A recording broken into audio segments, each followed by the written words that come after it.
Let us stand for the pledge of allegiance. I Pledge allegiance to the flag of the United States of America and to the republic for which it stands, one nation, under God, indivisible, with liberty and justice for all. Thank you. Please be seated. And the meeting is called to order, and I note for the record that all 4 board members are present. Good morning and happy new year to you, Jerry. And thank you. We will begin with our agenda, and I move to approve the minutes from the December 10th, 2024 board meeting. Second by Ms. Chappelle. Oh, the second by Mr. McCaffrey. Second by Mr. I wasn't here, I will Oh, okay. abstain, but I Okay. certainly can move for purposes, I can second, but that's fine. And you'll abstain for the record? I will. Okay, great. Any unreadiness on the motion? Hearing none, all in favor, aye? Aye. The ayes have it. I move the acknowledgement of the following Secretary of State directives. Directive 2024-27, appointments to the board in each county for full terms commencing March 1st, 2025, and the 2025 board reorganization. And Directive 2025-01, United States Election Commission, Election Administration and Voting Survey, 2024 Annual Expense Report. Second. Moved by Ms. Chappelle, it's moved by me, seconded by Ms. Chappelle. Any unreadiness? All in favor, aye? Aye, the ayes have it. Thank you. And we will look to Deputy Director Gallagher to tee up item number 3. Okay. So after each presidential election, staff goes through and looks at our precincts to verify that they are under the required 1,400 voter level. So over time, we prefer to have them around between 1,000 and 1,300 voters per precinct. Because over time you have new housing that moves in, apartment houses open up, senior centers get built. So John Eddy and our GIS department goes through and just determines, are there any precincts that need adjustments? So through that process, we determined that there were 7 municipalities that needed to have some adjustments done within it. None of the ward changes changed at all. These were all just precinct adjustments or additions. So John brings the proposals forward before the director and myself, and we look at it. If they look like good proposals, we send them to the municipal clerks, council president, and mayor to allow them an opportunity to respond and give any feedback. All of the responses that we received were positive. So I'll just give a brief description of, you have before you all the updates, but just to give a brief recap, in Beechwood, 1 precinct was added. Several others were adjusted, about 1,300 out of the 10,000 voters were affected. So about 13% of the voters were affected. In Berea, 4 out of 5 wards remained unaffected. 1 precinct was added to Ward 2. About 7% of the voters were affected. In Brecksville, a small portion of 1 precinct moved to another precinct. 125 voters out of 11,000 voters, or 1%, were affected. Chagrin Falls, we added 1 precinct. Actually, what had happened there was a split precinct. Precinct A was split between the school district. There were enough population there just to create 2 precincts out of it, which makes it easier for our voters to pass out the ballots. North Royalton, 1 precinct was added, 10% of the voters were affected. Strongsville, we added 1 precinct to Ward 1, to Ward 2, and Ward 4. About 15% of the voters in that municipality were affected. And Warrensville Heights, 1 precinct was added to Ward 3. 6% of the voters were affected. So all voters with any precinct changes will be mailed a notice of that precinct change. A few will have voting location changes. Those voting location changes will be included in the letter that they receive, indicate, much like we do after every election, but just to indicate what their new polling location would be. I want to note that even though the changes were not drastic, it still took John about a week or 2 to make those changes in the system. And then on top of that, we had almost a week of proofing done by staff of 6 to 8 people. So even though it might not seem like a lot, we go through a very thorough process to make sure that the voter registration database, all the street ranges are accurate. So it was a good prequel to what we'll be dealing with Cleveland and Director Politi. We'll be talking about that later on, but, that's basically it. If you have any questions. So not every voter will have a location change with the Right. precinct. Some of them, hey, my precinct changed, I'm still going. to Yeah, stay they'll just in have, school. they were in letter G and now they're in E. Yeah, You know, so most okay. voters won't even notice the No. change. Yeah, it's minimal, the number of actually voters who change both places. Most of them, it just kind of goes. Now Victor and his team already have gone through and created that, so that kind of works out. Commissioner Cole? Yeah, I do have a question. So given the standard of, that we use in terms of wanting to keep the numbers at a certain level, Mhm. why would we change Warrensville Heights? Because it seemed like the size of the precincts were small anyway. So what necessitated the changes there's a new precinct there, but the size of the precincts in Warrensville Heights seemed to be small anyway. They didn't even seem to get to the threshold of 1,000 or whatever the 1,400. So that was the one I have one other question too, but just wondering why that would have been changed. Unless I misread the materials, it doesn't seem like their precincts were small already, so I'm not really sure what the numbers Maybe in just those. geographically was better. Well, could you No, find out no, the that's- answer there, Guy? I mean, so. Yeah, I didn't understand why there was a change there, and maybe I'm sure there's a reason, but it didn't seem to fall within our. There was, yeah, Yeah, each precinct, so the precinct numbers, the average voters per precinct in Warrensville Heights seem to be within the, under 1,000 voters per. yeah, they did have one. So why? It was a big swooping one that did get to 1,400. It was like an outlier and it was. I will provide you with the map. Okay, because at least it's on the summary sheet, explanatory sheet, it's delineated in a way that makes sense to me. Yeah, it was Ward 3, it was 3A. That it was, It does say 3 has become too large, but what does that mean? That's relative, too large meaning over the threshold. 14. yeah, and so that's where that one, they added a second one, but I'll get you. Okay, yeah, at least in the summary explanation, it's clear why the changes were made in the others, but not so much there. Okay. Sure. And then, yeah, because the average size of, the last time I misread it, it seemed like the average sizes in those precincts in Warrensville Heights were relatively small. Yeah, yeah. So, okay, you'll let us know. And then the other question I have is, Sharon, so I appreciate the recap on the percentages. 5,000 voters were impacted in Strongsville. That seems like a big number. Have we ever had that many voters impacted in one of these precinct changes? It seems like a huge number to me, 5,000 voters. The reason, I think one of the reasons that Strongsville is a bigger number is because they had 3 precincts added. So Strongsville had a lot of growth. Yeah. Population growth. Right, and so because, yeah, a lot of population growth, and because of that, in 3 different wards, we had to actually add a precinct, so everybody who goes into that precinct is considered a change. And so that is one of the reasons why that was so much. We've had, I would say, City of Euclid, when we did their precinct adjustments, I think in 23, they had quite a bit. And that was because we actually, their precincts were too small. They had too many, and we cleaned that up, and so they had quite a few. But that's one of the drivers is there is because of the population boom in Strongsville. It resulted in 3 separate precincts, and so that cost a lot. It's not like you're still working within the same ward boundaries. Yeah. So like now you gotta shift a little bit here, a little bit there, and then that kind of adds up.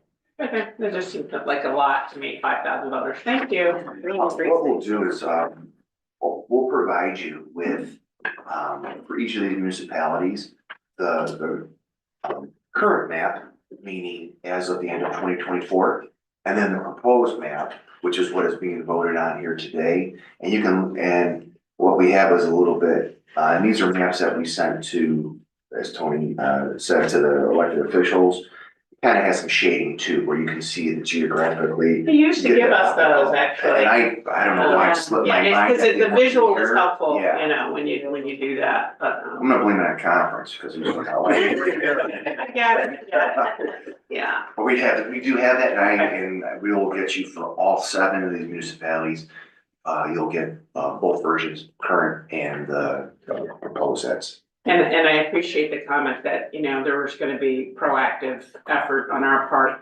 I would suggest with the political leaders and the local leaders to, you know, the board leaders or whoever in each community to make sure, you know, they're involved in helping us disseminate the changes to their constituents. So, you know, I know we do a pretty good job of sending out the letters and notices, but it's also helpful when the leadership in the wards, in each community, when those folks are actually saying, guys, yeah, remember there's a change, and helping us educate them. So thank you for indulging.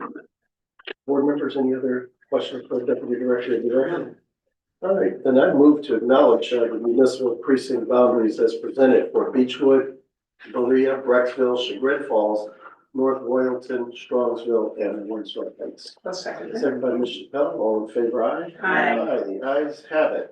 And Deputy Director Gallagher, we're gonna turn it over to you to tee up our discussion for Shalaya Williams. Before I get into that, I did look and pull up, Warrensville Heights had, 3A had 1,433 voters. Okay. So- Okay, really, right, that explains it. Thank you. All right.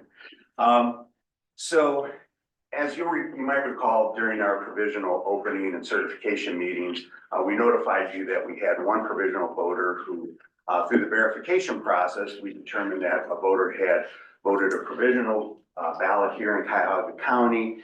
And as part of the post-election verification process, we contacted Franklin County and found that they had also voted a regular ballot in Franklin County. That provisional ballot was not counted since their regular ballot was.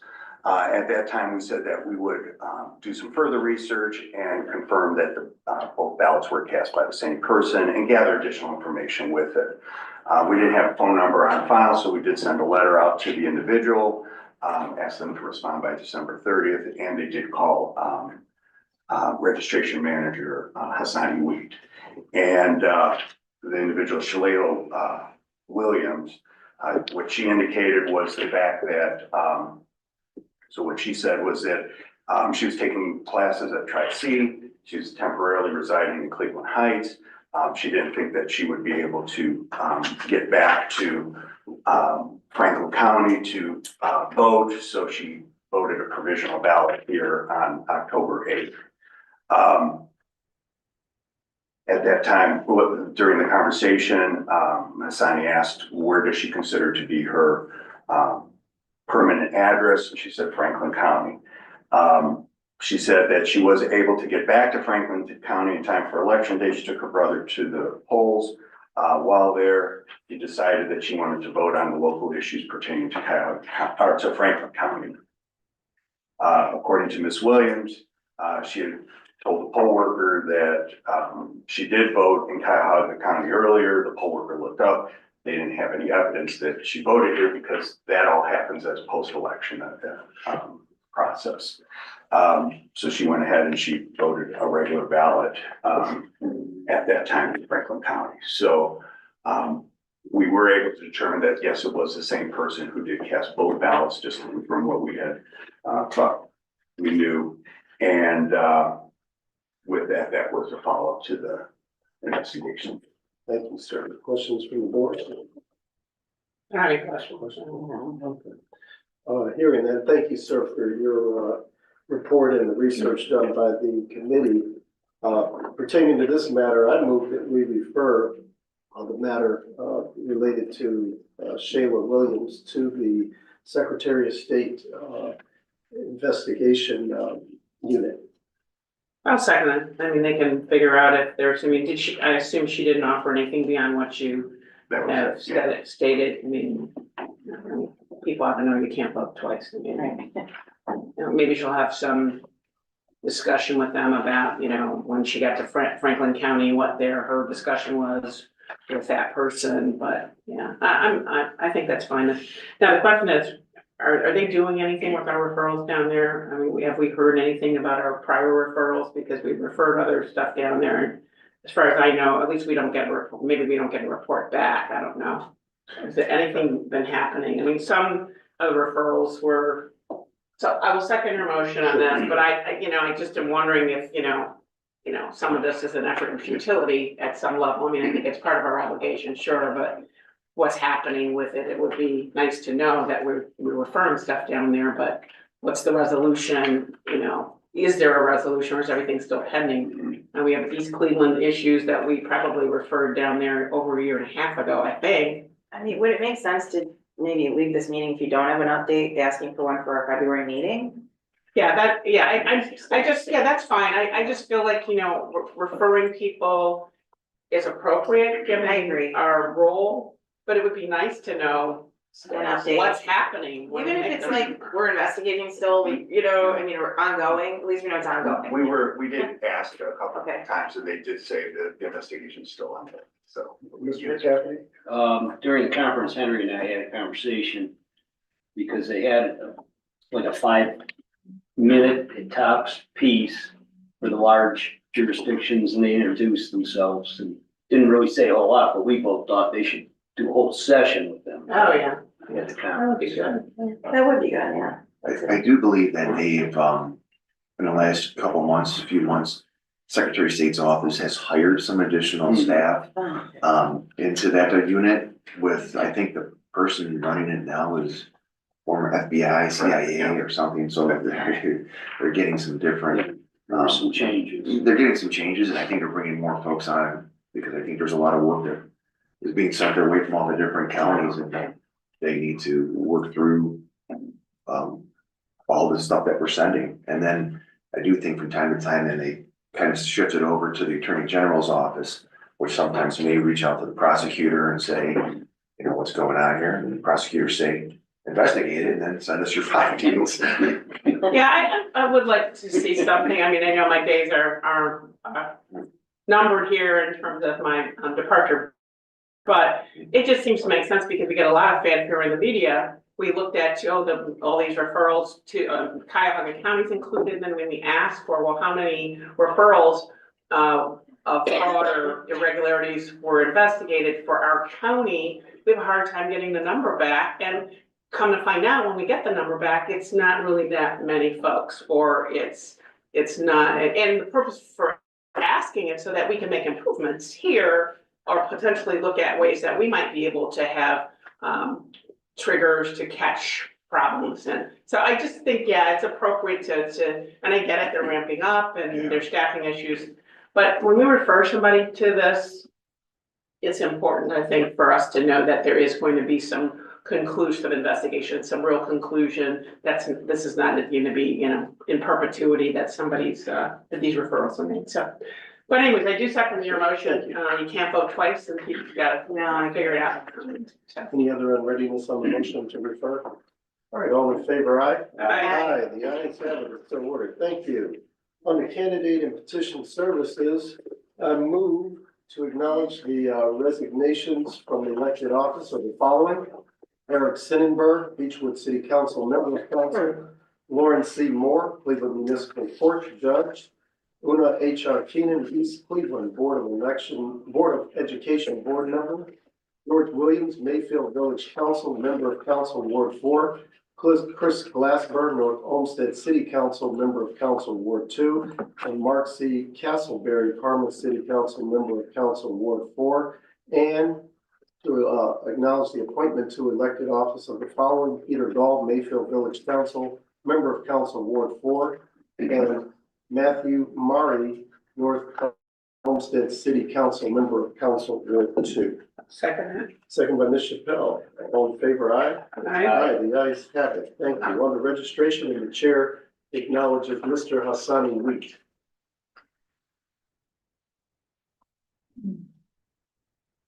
Morning. Morning. Hassani Weed, Registration Manager.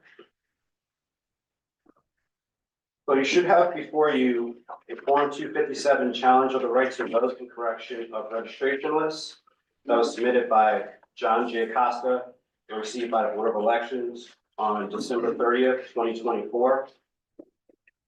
Mr. Costa, a registered voter in Cuyahoga County, is challenging the voter residency of Sylvester M. Parker.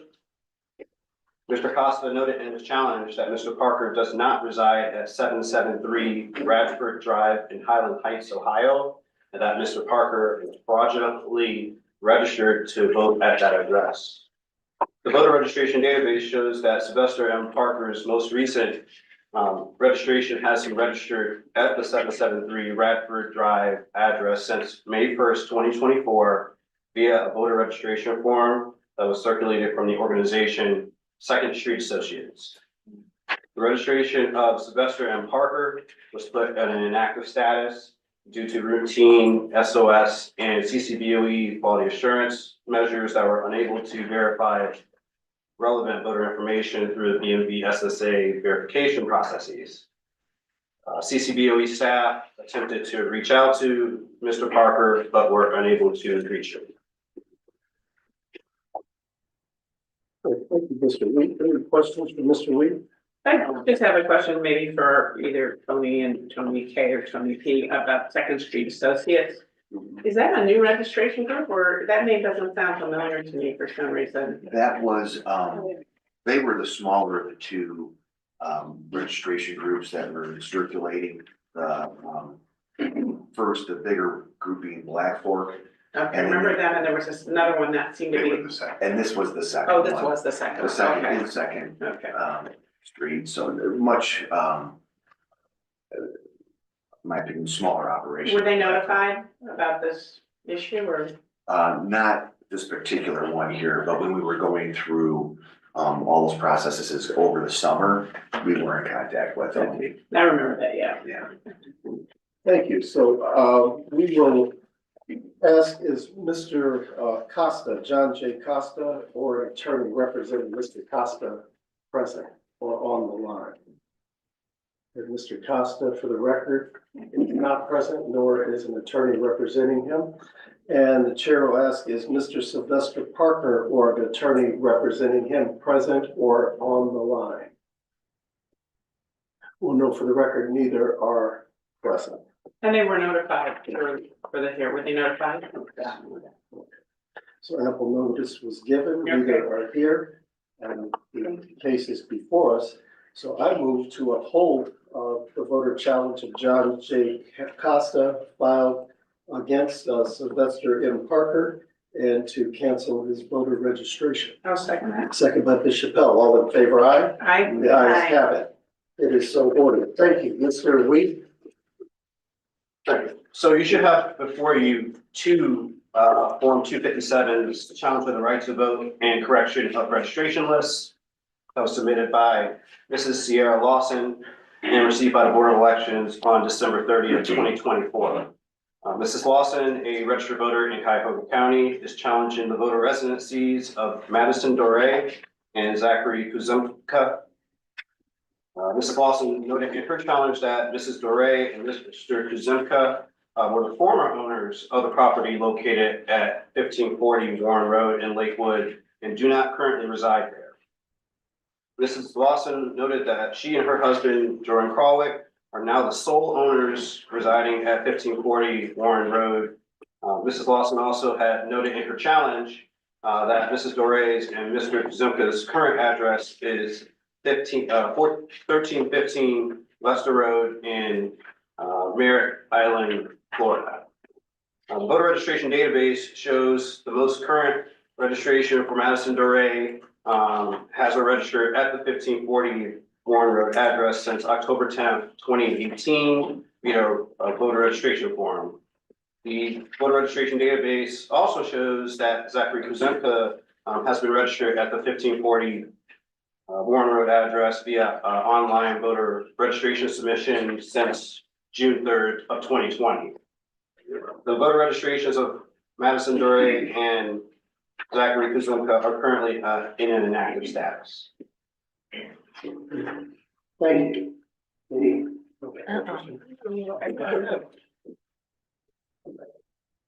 echo. I got an echo again. Okay. Any questions for Mr. Lee? Now, the fact pattern for 7 and 8 are are the same, correct? Yes. Okay, so They were husband and even, wife. even though they're separate on the thing, the fact pattern is the same because one goes to the other. All right, any questions? I just have a, sort of the lesson of this challenge in my view, when I'm taking it under advisement, is that when you move to Florida, you should cancel your registration. Sorry.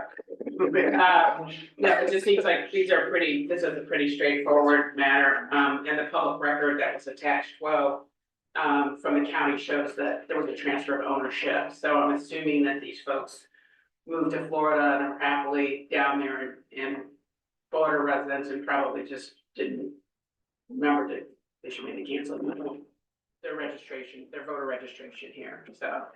But anyways, so I assume that there are two different voters, they have two different voter registrations, which is why we have item 7 and 8, even though they are a married couple. And this is really an issue about, them moving canceled. local residents, basically, Okay, yeah. Yeah. all right, So good. then they can vote after they moved. I mean, this isn't, it's pretty straightforward. I agree. Yeah. All right. So for the record, we're gonna ask, is Sierra Lawson or an attorney representing Ms. Lawson available? Okay, not present. Is Madison Dore or Dore available or an attorney representing? Okay, Zachary Kuzemka, is Zachary available or an attorney? Right.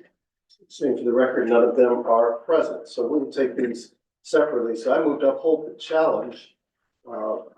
Sierra Lawson against Zachary Kuzemka, and that his registration be canceled. I'll second this. Second by Ms. Chappelle, all in favor, aye? Aye. All right, and I move to uphold the challenge filed by Sierra Lawson against Madison Dorr, and that her voter registration be canceled. Second. Second by Ms. Chappelle, all in favor, aye? Aye. Ayes have it, so ordered. Thank you, Mr. Weed. Thank you. On to our poll worker department, and the chair recognizes Marlene Robinson Statler. Good morning, Marlene Robinson, Statler, manager for the poll worker department. You received some information regarding our PEO official performance summary, and that's our way of evaluating our election officials after our election. Overall, the workers demonstrated knowledge, conducted themselves in a professional manner. We do understand this particular election was met with some challenges with our 3-page ballot and some other ballot jams and clearing the scanners and so forth. So we present the information and then we talk about some next steps that we've already started to incorporate. So of the 289 locations that we had, we hired over 4,000 election officials, 4,015 to be exact. We did offer various training models, both in person and online. For this particular election, the Secretary of State did require that election officials complete training complete training for the election. We then incorporated that so that the voting location managers and voting location deputies would have training in person. Election officials who had worked in March of 2024 or November of 2023 did have the opportunity to do a refresher course online. But in addition to that, we offered open house so that the elected officials could come in, utilize the equipment at their leisure, the electronic poll books, our scanners, along with answering questions on provisional voting and other measures. Then we did also offer our Zoom sessions, which is an online virtual session. So out of all of those, incorporated over 5,000 of the elected officials attended one or more of those sessions. So then with that said, so here's the information we received regarding the evaluation. For as far as opening and closing of the polls, 100% open and closed on time. Even with some of the challenges, we did have majority of our poll locations print, signed, and packed. The zero reports and the summaries were done accurately. Then the oath of office was completed 100%. And the opening and closing of the voting machines was done 99%, with 4 locations not opening or closing properly on time. Self-reporting of problems, we did receive a lot of calls on election day using our issue tracker, and over 100% reported any problems with the equipment that were going on. With the handling for provisional ballots, I do want to focus in on here because we have started to work on some corrective actions that we know we need to take with this. So if you notice, 99 locations had no provisional ballots rejected due to PDO oversight, and that was 34%. But 190 locations had one or more provisional ballot rejected that were preventable by the PDOs, that's about 66%. The total number of provisional ballots overall after election day was 11,961, which we know is a huge number of undertaking. And then those rejected that possibly were preventable by the PEOs were 489, so about 4%, which is where we come up with the numbers in the following section, having to do with those errors and some comparisons from 2020 to 2022 to 2024. And we're working on, one that stands out is the no ballot in envelope, 1.1%, and we know what the chaos and some of the challenges of scanning and being overwhelmed with the number of people at the location and so forth. Some people inadvertently may have scanned their ballots instead of putting it into the provisional envelopes. So, Can you just pause there for Yeah. 1 second, Yes. if I could, because I did want to flag, I mean, we seem to have gone on, in terms of the processing provisional ballots correctly, back to a lower percentage. It seemed in November of 2020, we had, 32% of process correctly. Real big improvement for November of 2022, mhm. 53%.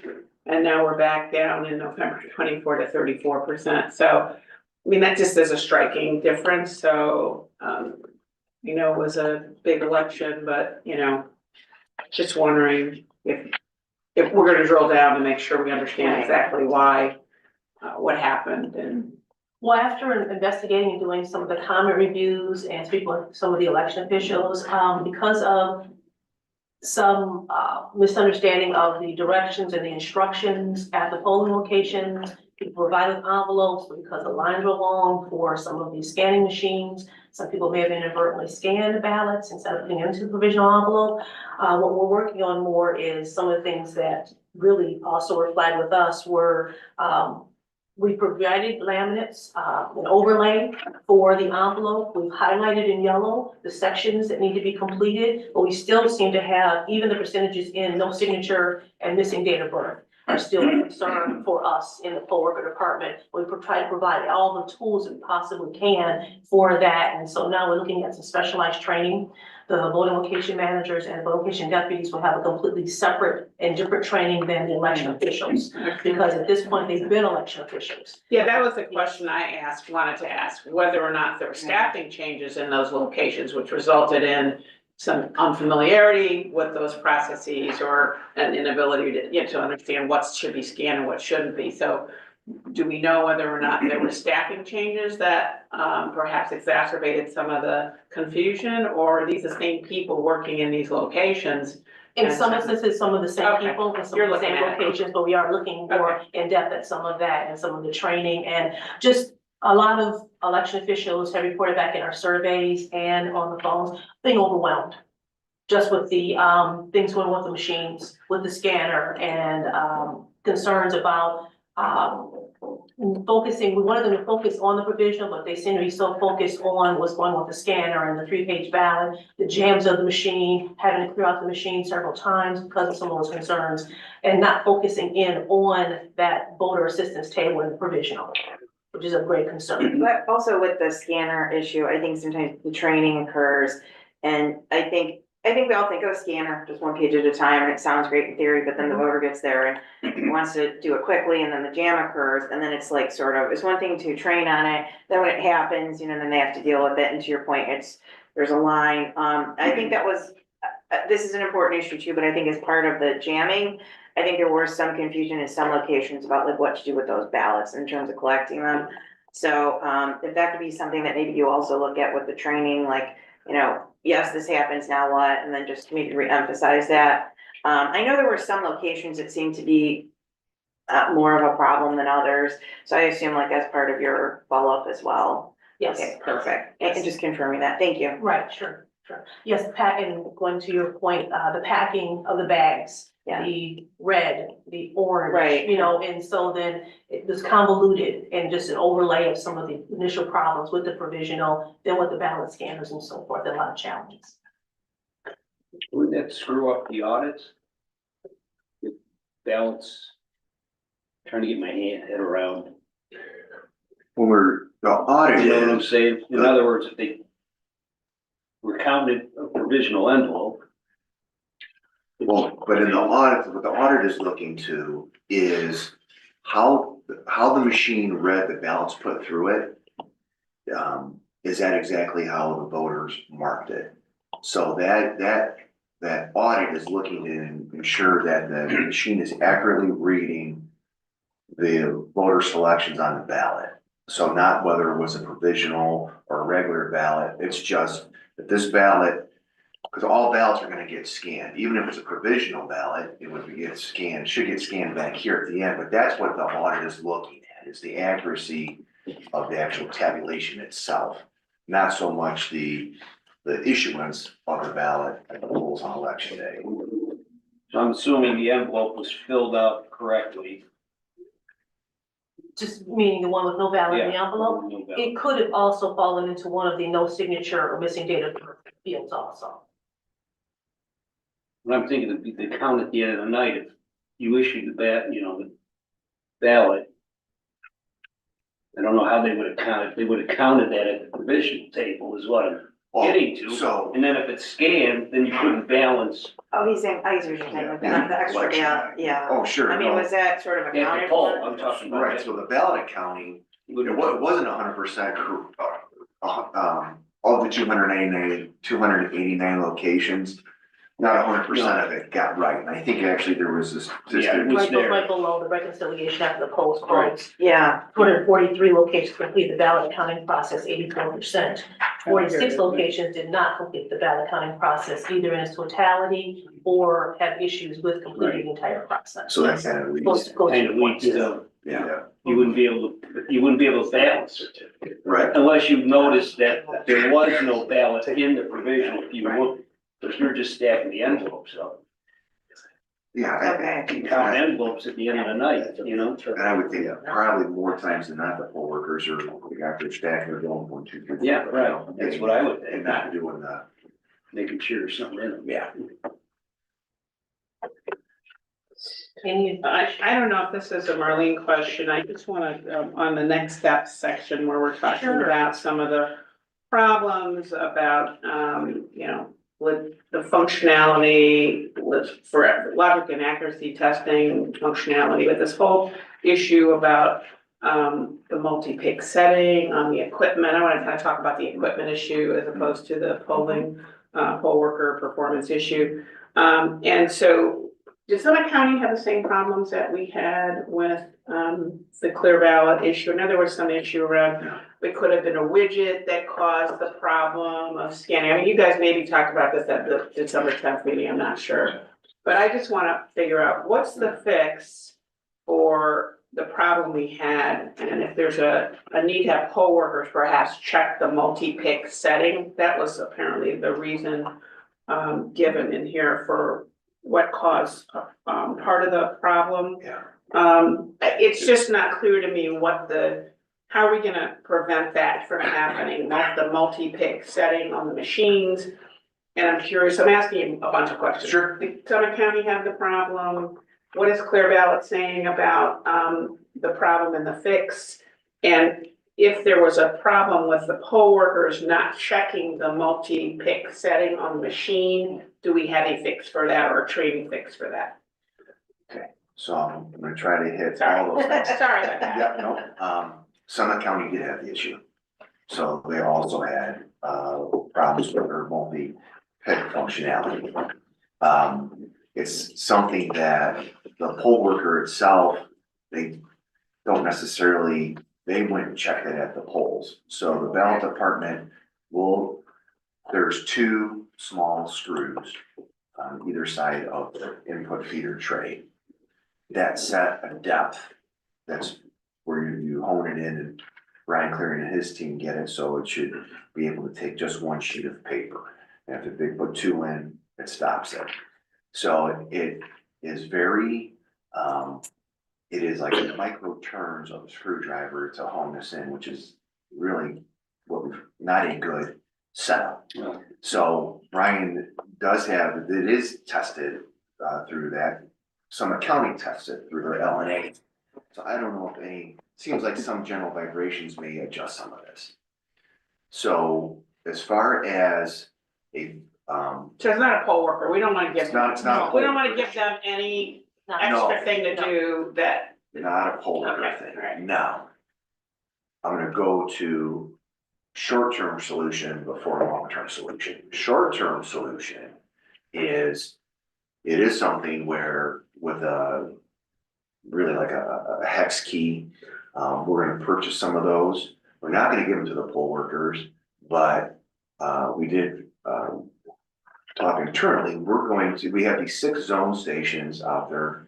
We're going to, from each zone, get 2, 3 rovers and get them trained on how to do some of that setting. And work with Clear Ballot to see, even as they're a gauge, like you can Mhm. insert and gently, tighten down to that if it does happen in the field on election day. And then they would be able, these zone captains would be able to deploy to those locations to be able to do that. So we will train not all rovers, but certain rovers. Will compensate them for that additional training and that functionality, and see what we can do to, if they're available, maybe they come in and they help develop a partner with LNA, whatever, get very familiar with that equipment. So they become a higher level field rep on election day. Summit County is doing something like that now, with theirs. So that will be short-term solution.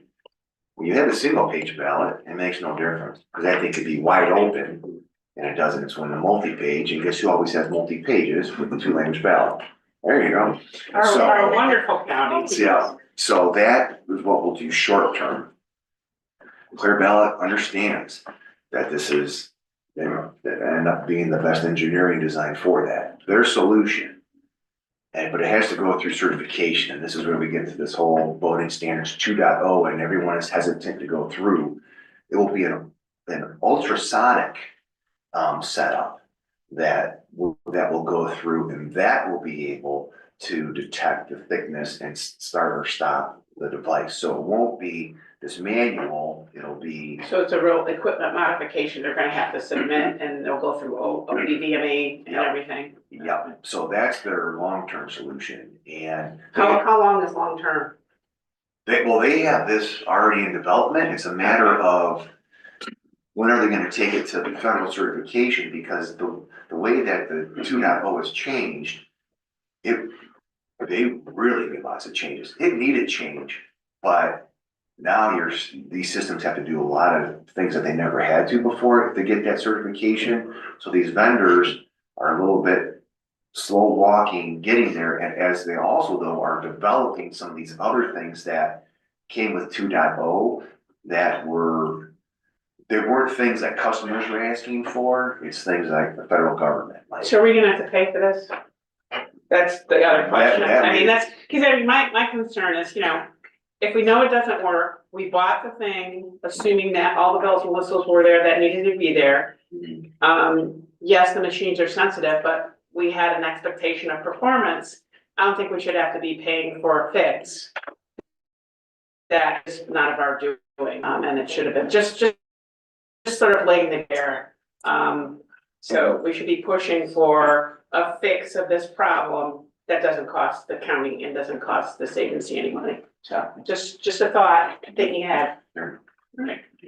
That's definitely not a Marlene question. Definitely not a Marlene question. Okay, all right. I have one other question, I may not be a Marlene question too, and that's just the statement in this next step that says, the 3-sheet, 6-page, I get the 3-sheet, 6-page ballot causes problems, but, how does this impact the logistics of ballot deliveries to the locations? I don't understand how that relates, whether it's a 2-page ballot or, 6-page or 2 sheets.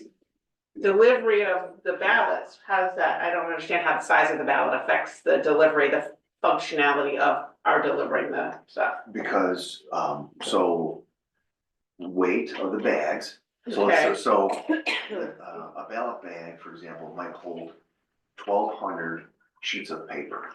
So that could be 1,200 single sheet ballots, 600 2-page ballots, or or 400 Okay. 3-sheet ballots. And so because we had a 3-sheet, what happened is now you have that bag, so but we needed more ballots in the field, and we knew that, and we had the ballots, but you have to get them there.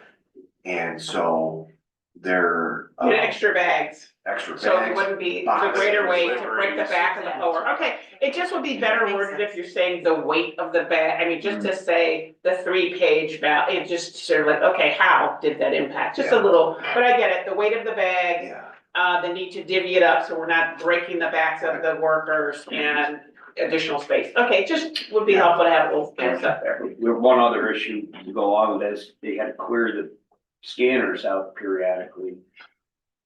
Because it wouldn't hold all the ballots that would be loaded. right, Teams had to go open the machines and take them and put them in a ballot bag. so we had planned Or, 2 clean checking. outs. Yeah. Yeah. Right, yeah, we planned for 2 That's right. clean outs during the day Yeah, automatically, clean but outs. 2 wasn't gonna cut it. Because every 2 voters that went through, then the 3-page is the same as 3 2-page, so it just, So weight and volume, so a little parenthetical, weight and Yeah. volume, created additional tasks or something. I get it. I just, Yeah. just when I read it, I was like, whoa, what does that mean? It also spoke to the question that Board Member Strickland asked about the packing. So then it became a process for how to pack those ballots either during the course of the day or at the end of the day because of having all the additional supplies along with the accounting. Now, when we have all the additional ballots coming in. Right. And so those are some additional challenges, yes. Got it. Thank you. Okay.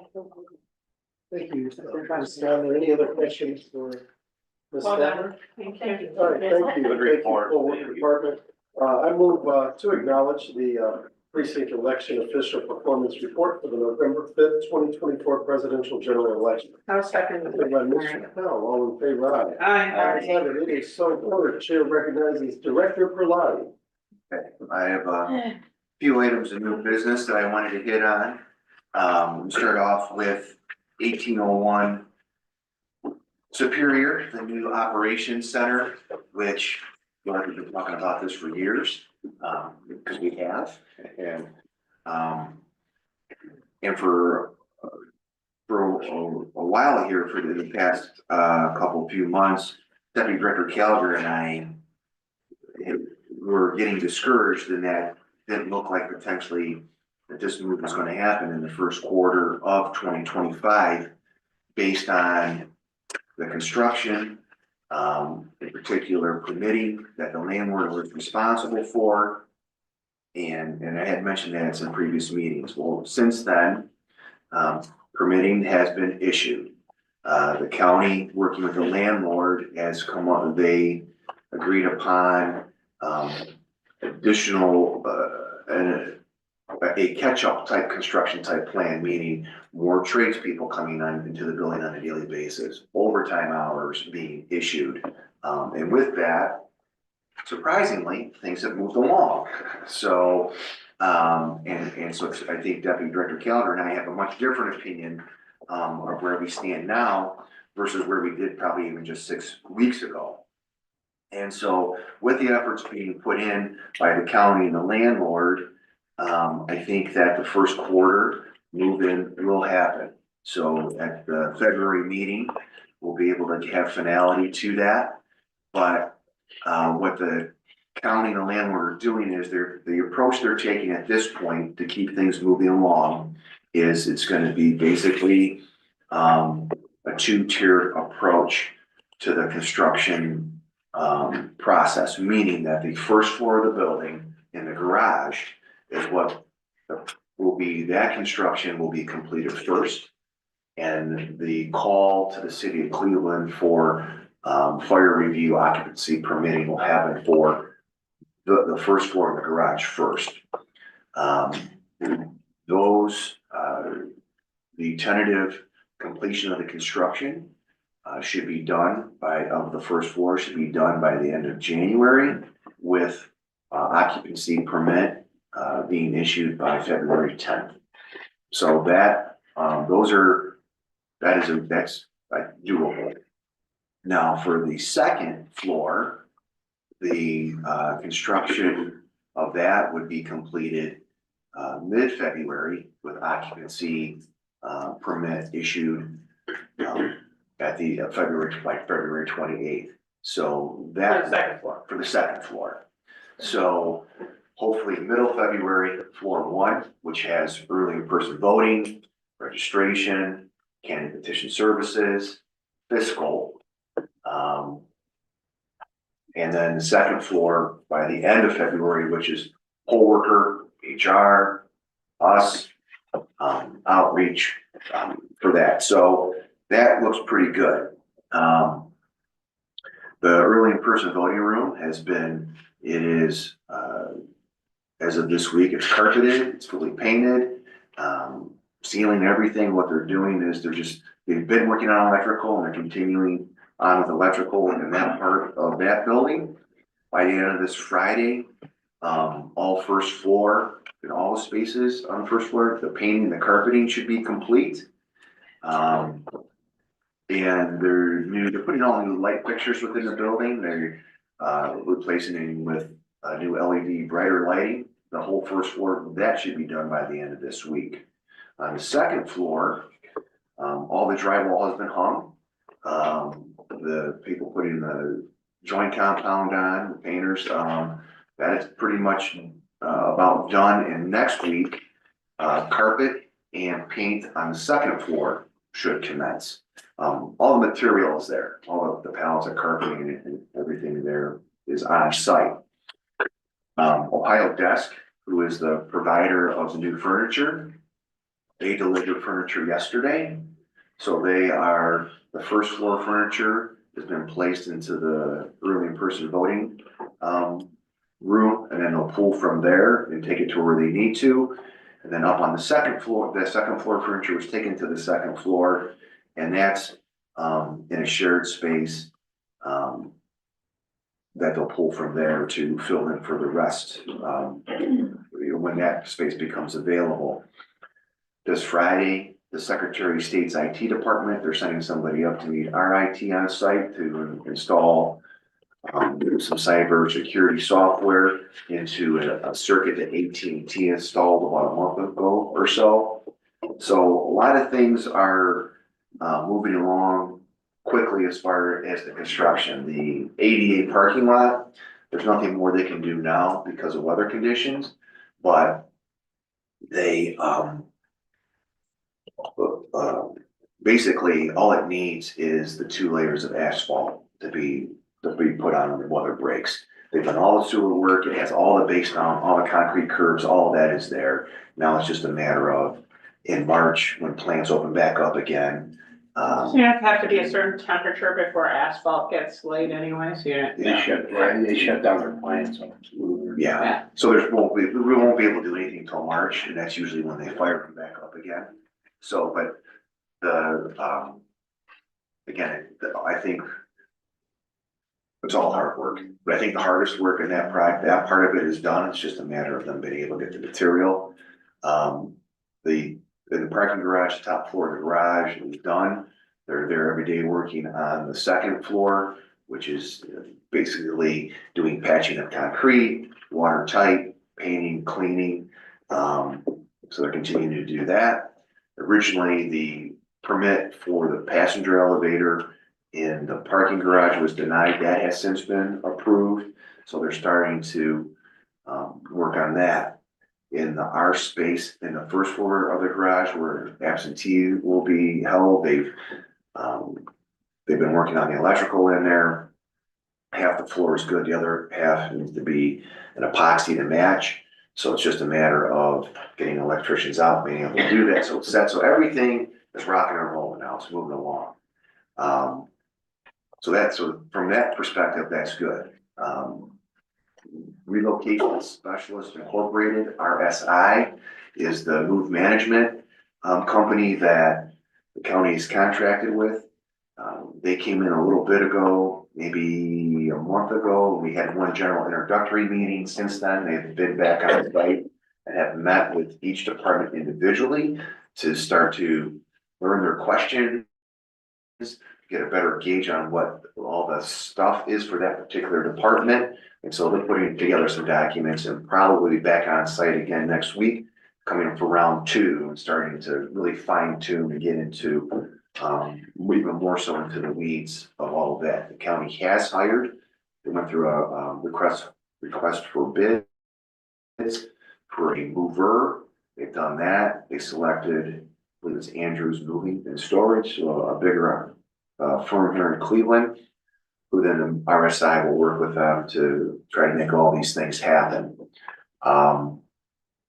So it's, Are there security protocols for, sensitive, for the equipment and sensitive things that we need to go over there to make sure that there can be no tampering from point A to point B? All that's being put into place? yes, so they're,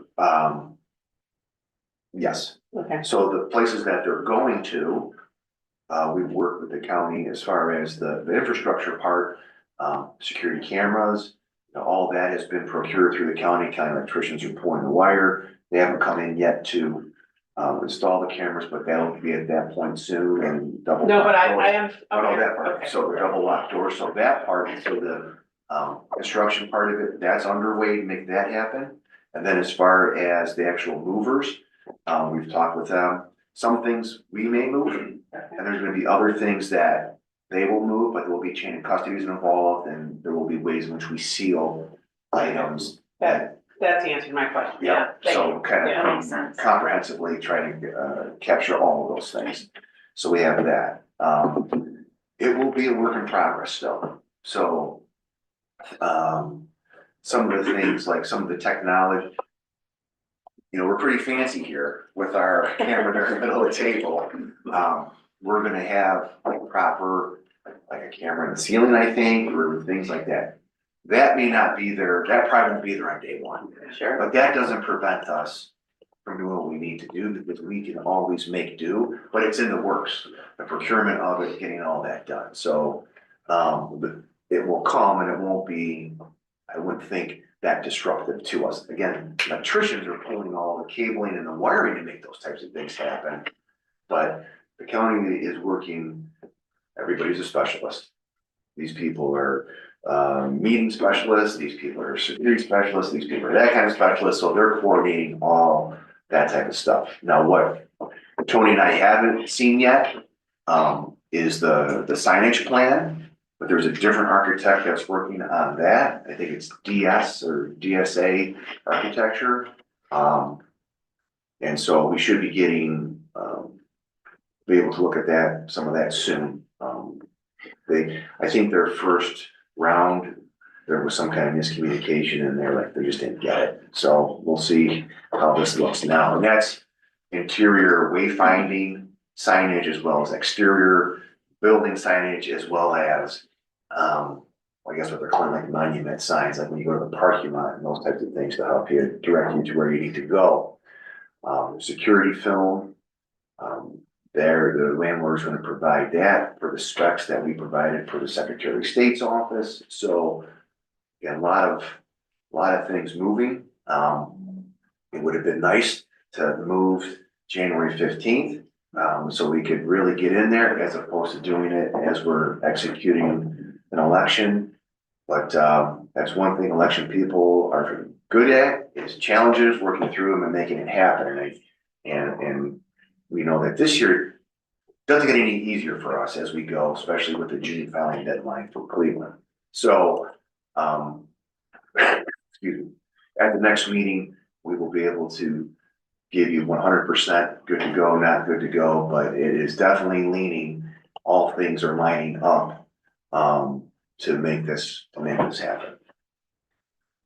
So, I was just gonna say, this is some of the best news I've heard about this project in months, and so, we used to be, or at least I feel like we used to beat up on the county and Public Works, why wasn't this happening? So I would thank them, for doing what they said they were gonna do. I know we still have another week or so, another month or so to go, but I would thank the county for being good partners here, and the Public Works for really moving forward, and the city of Cleveland for getting whatever the permit process, resolving that issue. It does sound like we really have good momentum as they promised, and And I like to beat up folks, when they not doing exactly what we want, but also giving people appropriate props.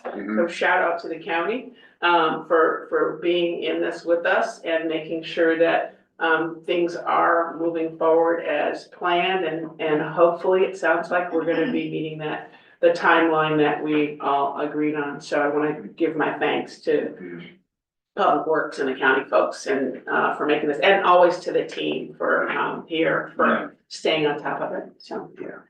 I'm not gonna tell them thank you yet, because we're still Well, beating up on them. Well, but we wanna encourage them to No, continue to do what they, no, we'll see.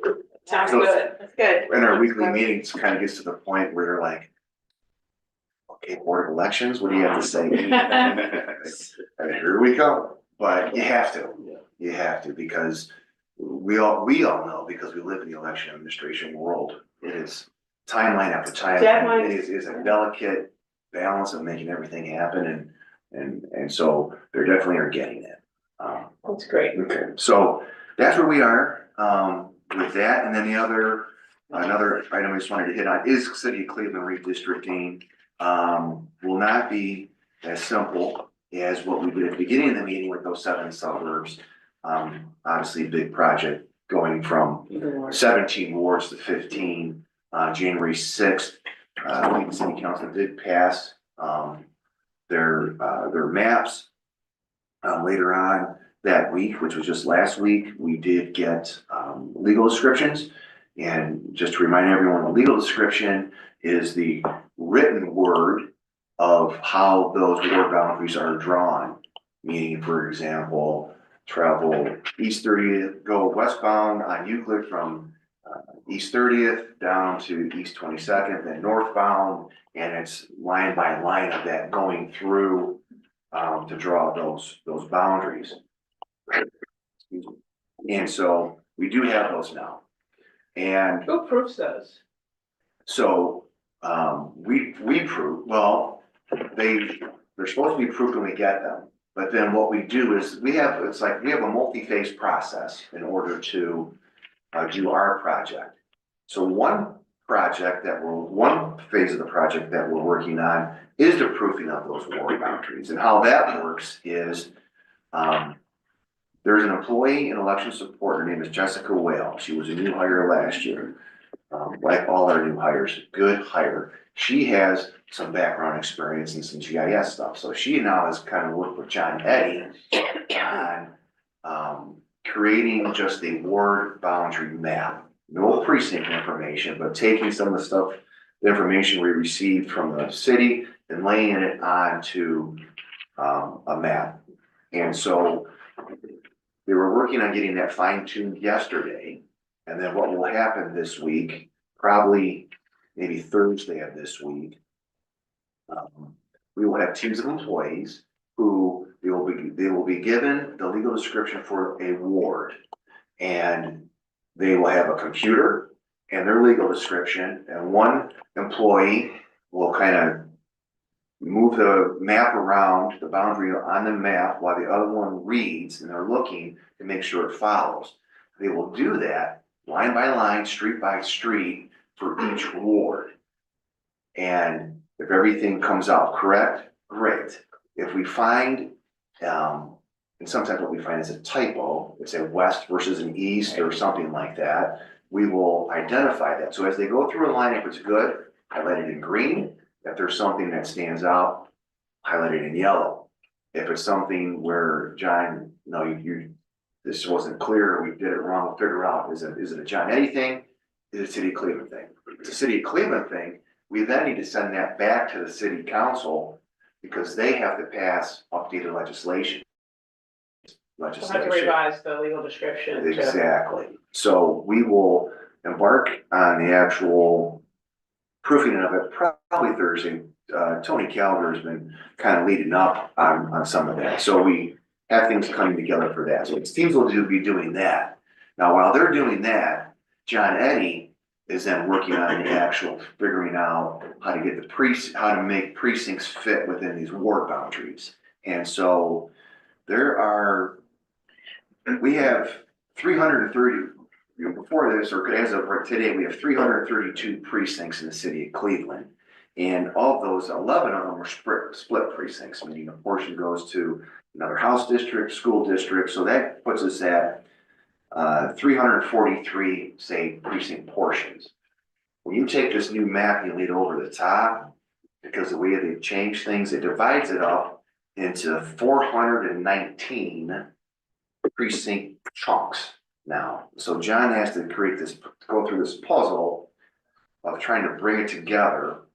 And, you can't have precincts don't cross over ward boundary lines, and try to not create any splits if we can avoid it. So he's gonna go ahead and start doing that. Talking with John, of the 15 wards, he said 8 of them are pretty complex. It's gonna be quite an undertaking for him. 5 of them would be what he would consider normal course of business, and 2 of them he said pretty simple. Like Ward 1 and New 15 is almost like identical to what was there before, so that won't be so bad. But so he's starting with the most difficult and working through those. He needs to get through the whole city before we start proofing any one in a particular ward, because as we know, we have several streets that they cross over. So Euclid goes from one end to the other, Carnegie, those types of things. And so he can make it, if you proof a ward while you're still working on other ones, he may make a change to a street range, and then this one inadvertently impacted that. So we get through and do all of that. So he's working on that in the background. When he's done, we'll look at that, and then we'll go ahead and have teams go through and they will proof those precinct boundaries. Now, because of time, this was not the best timing for us to receive this type of information. It would have been great to have gotten it a while ago. I mean, September of 21 is when the data came out, and now we're getting it now. So we have told John, we need to meet our deadlines for this May election for Uwakava, which will be end of March. In order to do that, Ryan Cleary needs like 3 weeks in order to import and proof a ballot. So what we're looking at is around February 25th or so, we really need to have things settled. Now, our goal is to try to come at the February 18th meeting with these boundaries for the board to approve that. It may not make it there. It may go to March 5th, depending on what we can do. But we've also, Deputy Director Keller and I have told John, look, this might be a 2-phase project. Phase 1 meeting, you make everything fit, you try to clean up what you can, but maybe you don't balance it as much as you would want to. But it's enough where we can run our elections this year. And then over the summer, you're working in the background, you're making things more balanced. We won't be able to change it anymore this year, but once we certify the November election, top December, we then published a more balanced. Now that may not need to happen. He may be able to he may be able to do it in one shot, but it's not until he's actually in there playing around with it. Because everything bases off of census blocks. It's all these little pieces that he's going. So we're in the infancy stages of it, but we are completely focused on it. Now, as a little side note, because I didn't have bad luck, I have no luck. John's has a family medical issue that he needs to tend to, and he must tend to that. And he has to, but we have a remote work set up for him that he's able to continue on. And with Jessica, the 2 of them working, she might be able to help him where he can. So it might take him out of the office for about 2 work weeks, but doesn't mean, but he has everything he needs to work at home when he can. That kind of goes to the question I was gonna ask even before, hopefully everything will work out for him and great to make that accommodation, but if John Eddie gets hit by a bus, hey, what's our backup here? I mean, this is a huge, he performs a significant, when this stuff happens, is there somebody other than John Eddie that can do this work?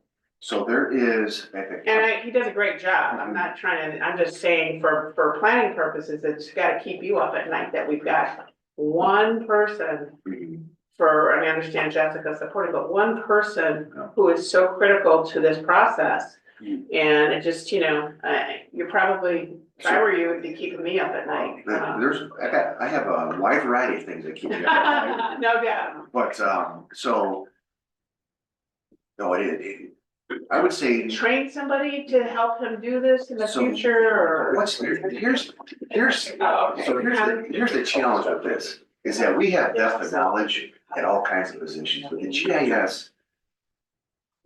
We keep John busy, but it's hard to keep two full-time people busy, so Jessica knows some, Hasani, we know some GIS, but the county, at the county level, they have GIS Okay, operators. okay. And so they do communicate with John. Now, as much as we can do it in-house, because they're maybe not necessarily drawing precinct lines all the time, but they definitely have the mapping knowledge. And our maps that we have here, they publish them on county websites, so they're familiar with it. So if we had to, they 100% can step in, and we could also call upon a professor at Cleveland State Remote that can help us out.